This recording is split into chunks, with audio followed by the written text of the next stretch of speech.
बहुत बहुत शुक्रिया। सबसे पहले तो आप लोगों को बधाई दूंगा कि 4-5 दशक बीत जाने के बाद बैठ जा भाई, बैठ जा। अंततः एक ऐसा समय आया और जितने युवा साथियों ने पिछले 8-10 साल के अंदर ज्वाइनिंग करी है, ये मुझे लगता है उनके जुनून का हिस्सा है।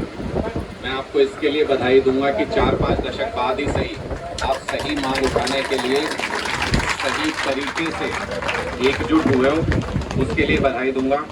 और आप निश्चिंत रहो, जितने भी साथी यहाँ निर्णय लेने में शामिल हैं और जिन्होंने भी माइक मेरे हाथ में दिया है, बिल्कुल सुरक्षित हाथों में है। आपका मान सम्मान मेरा मान सम्मान है, कोई राजनीतिक बात नहीं करूँगा।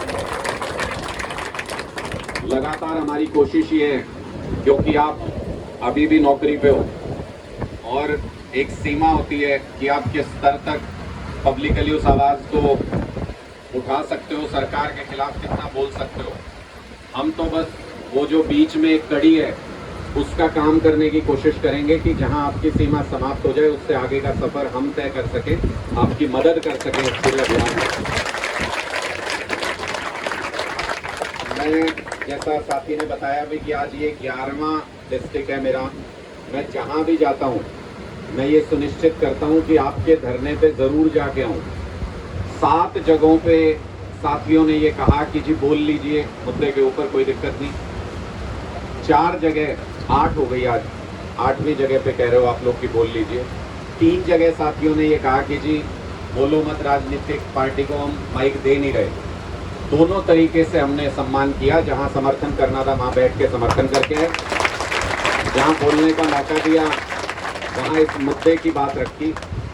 और मुझे ये बात इसलिए सही लगती है, और मैं पहले दिन से, जिस दिन आप लोग धरने पे बैठे थे, पहले दिन रोहतक में जाके आया था, तब से मैं आपके धरने को फॉलो कर रहा हूँ। आपके बहुत सारे लोगों के संपर्क में हूँ, आपसे सारे डॉक्यूमेंट्स, आपसे सारे जो प्रूफ हैं वो भी मिलते रहते हैं, समय समय पे तर्क मिलते रहते हैं, ताकि सरकार जो झूठ बोलती है उसका जवाब दिया जा सके।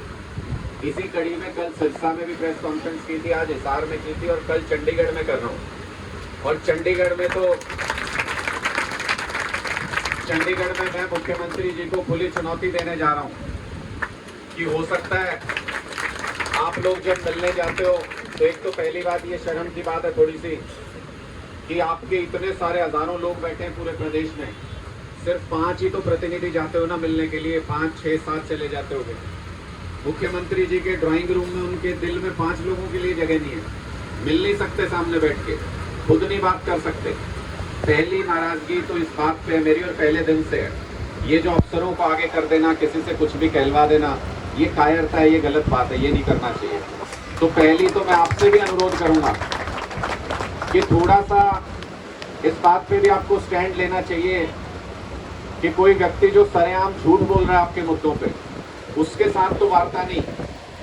मुख्यमंत्री जी खुद बैठ सकते हैं, इतना जब पूरा लिपिक वर्ग जो है पूरे प्रदेश का, अगर वो एक ही मांग को लेके इतने दिनों से हड़ताल पे बैठा है, तो मुख्यमंत्री जी उनके प्रतिनिधियों से खुद बात कर सकते हैं। मना करना हो तो खुद कर दें, कम से कम पता तो चलेगा कि हमारे चुने हुए मुख्यमंत्री और इन्होंने इस मांग को इस तर्क के आधार पे मना कर दिया। तो फिर आप भी विचार करोगे शायद कि भाई ये तर्क दिया है सही है कि गलत है, फिर अपना कुछ जवाब दोगे। लेकिन मुझे जो तर्क समझ में आया, एक ये बिल्कुल वाजिब तर्क है कि जब सफर शुरू हुआ तो कई सारे वर्ग थे जिनको बराबर सैलरी मिलती थी, आज वो सारे तो कहीं और आगे निकल गए और आप लोगों को पीछे छोड़ दिया, डबल भी चले गए कई तो उनमें से। एक तो ये अन्याय है, सीधे सीधे भी देखो तो अन्याय है, लेकिन इसमें एक पहलू और है। उनमें से किसी भी वर्ग में किसी को उठा के देख लो, डिप्टी रेंजर को ले लो, जेबीटी को ले लो, किसी को भी ले लो, उनके वर्क प्रोफाइल में कोई फर्क नहीं पड़ा।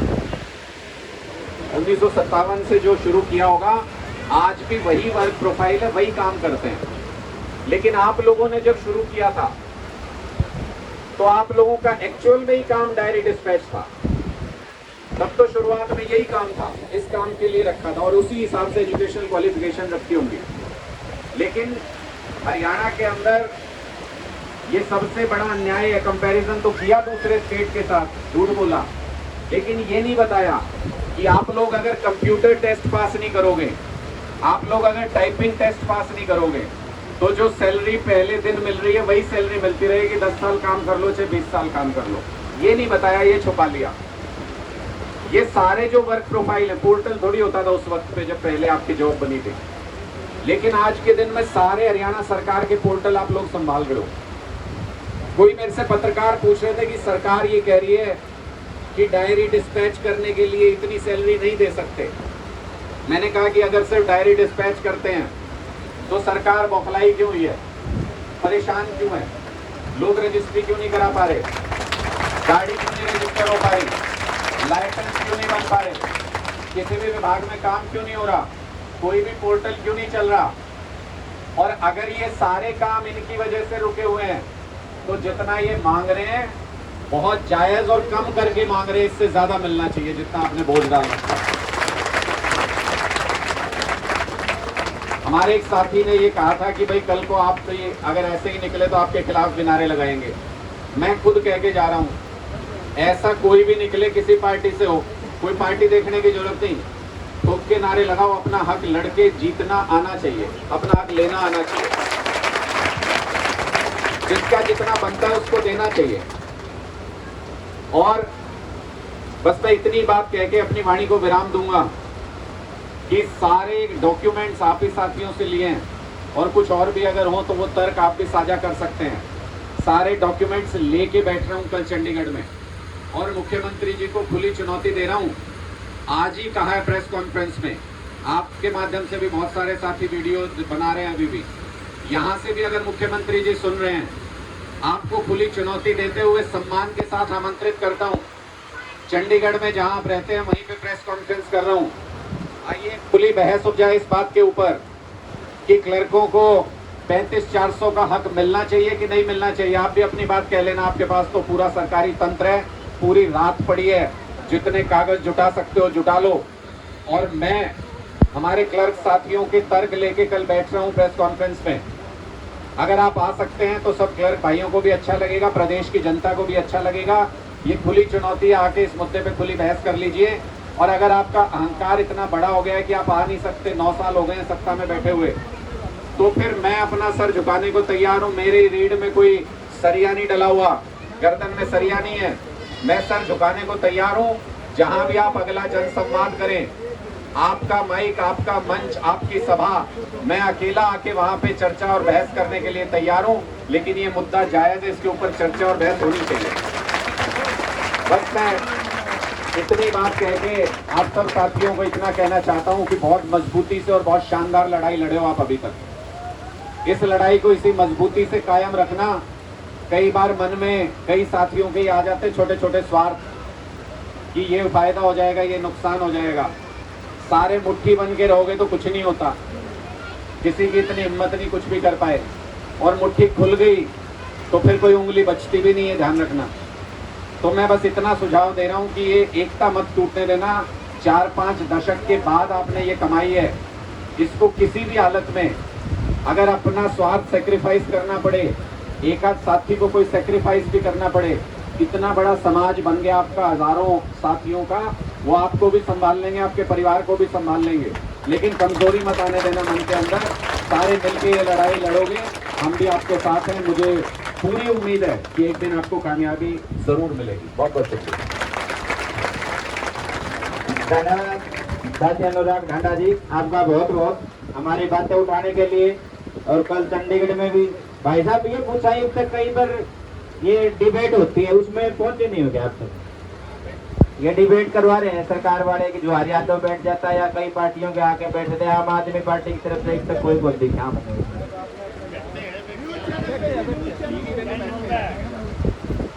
रविशंकर जी की बात को दुरुस्त कर दूं थोड़ा।